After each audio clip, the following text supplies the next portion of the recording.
Well, today I'm going to do a little short tutorial about the difference between machine-made beer bottles and the difference between them and pop or soda bottles. They're pretty easily distinguished as far as the difference is concerned. They have a whole different, most of the time, a whole different shape. I'll show you an exception to the rule, though. Let's start out with the first bottle that everyone may come across who digs bottles or buys them, and that is a bottle that is not machine made, and that is a Hutchison stopper bottle. This is a little dirty right now. It had some sap or something in it that I'm still working on. I have these around. This is the easiest one. It's a slug plate, and it's really not from the area we're going to be covering mostly. This is Belmar, New Jersey, and as you can see, it has a short little neck. A wire bail would have been inside that neck with a little stopper, and you would have pushed it through the neck to drink it and pull it back up so it would fit in the neck. And this was a popular stopper for soda bottles. I don't know of any breweries that bottle their beer in Hutch style bottles. Could be possible, but most of them preferred another kind of bottle. And we're going to go right over now to the early 20th century bottles, but to run back with the sodas also have distinctive capacity. This was 7.5 fluid ounces. This is a consolidated bottling Lima. Now, did they put beer in here? I don't think so. If you look at it, it's a late bottle. It looks like it's probably 1931, I would say, and probably soda came in this bottle, and as common as you can get, but the slug plate tells you the whole story. 7.5 ounces, strange liquid amount for a bottle, especially at that time period. Another one here is going to be an obvious, because it does say soda water on it.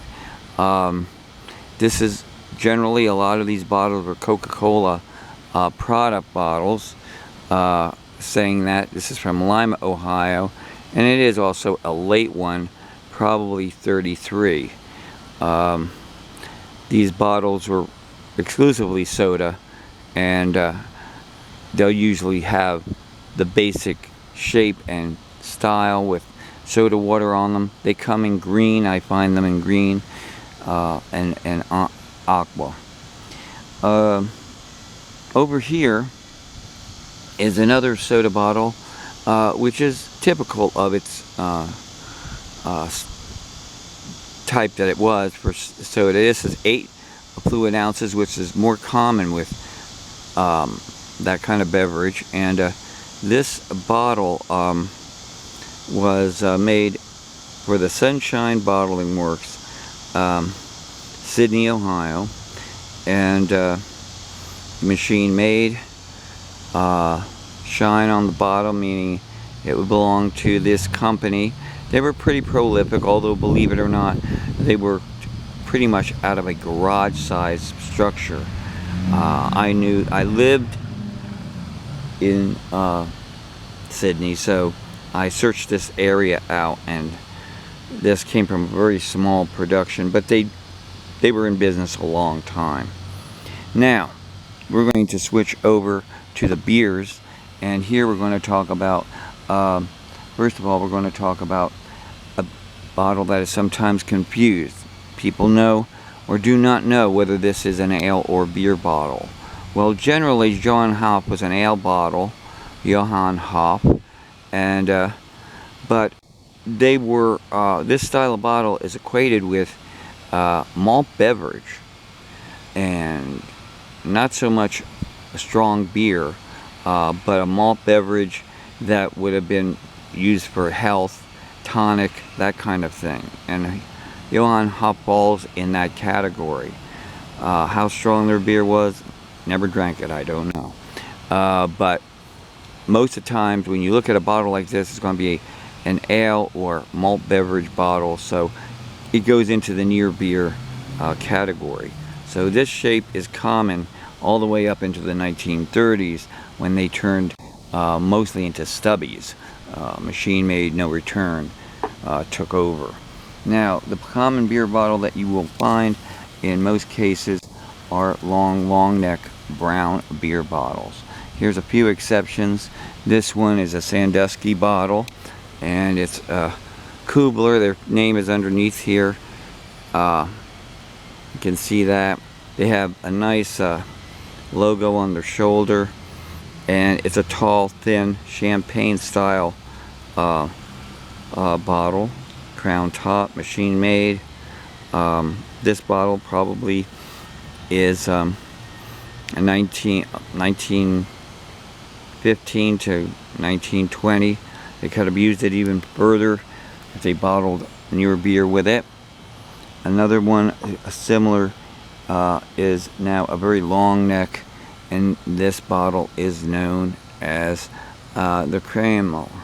And this bottle is a Findlay, Ohio, and it is not a machine-made bottle. It's actually tooled, and American Bottle Company made it. Anheuser-Busch probably had a hand in that, and this was your typical standard bottle. And before 1900, it was not uncommon to see beer put in this light colored bottle.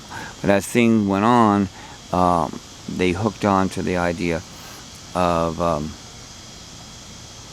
dark amber bottles, considering Johann Hupp was one of them. Here is one, the West End to Utica, New York. Now this is a New York bottle, got in there with the Ohio ones, but here you have the shoulder. These are paper label, by the way. Any shoulder script beers also came with a paper label, so it wasn't like this was it. Paper labels during the 1930s, which some of these bottles may go back to. I do know for sure that this one here, man, I can see it too well. It is a John Wyatt and Son Brewery, Sydney, Ohio. You can see that. This bottle could have easily, and there's a big valve mark, machine made. This easily could have been used again in the 1930s, although I would assume that the bottles they used toward the end of their run here would have been the ones that are shoulder script, and they put a paper label in, sort of like this one. You can see there's another Wagner, machine made later, and as you can see, it's a Sydney, Ohio, and that is it. So there you have it. I'm running out of battery, so I better hurry up and finish this off. I hope that gave you a little insight. One exception. This is a beer bottle, Wooden Shoe Brewery in Minster, Ohio. You can see there wasn't. Could be passed as a beer bottle. Now they did use this bottle as a product bottle, because it could have been soda also. There you have it, my fast little version of the difference between beer and soda. Thank you.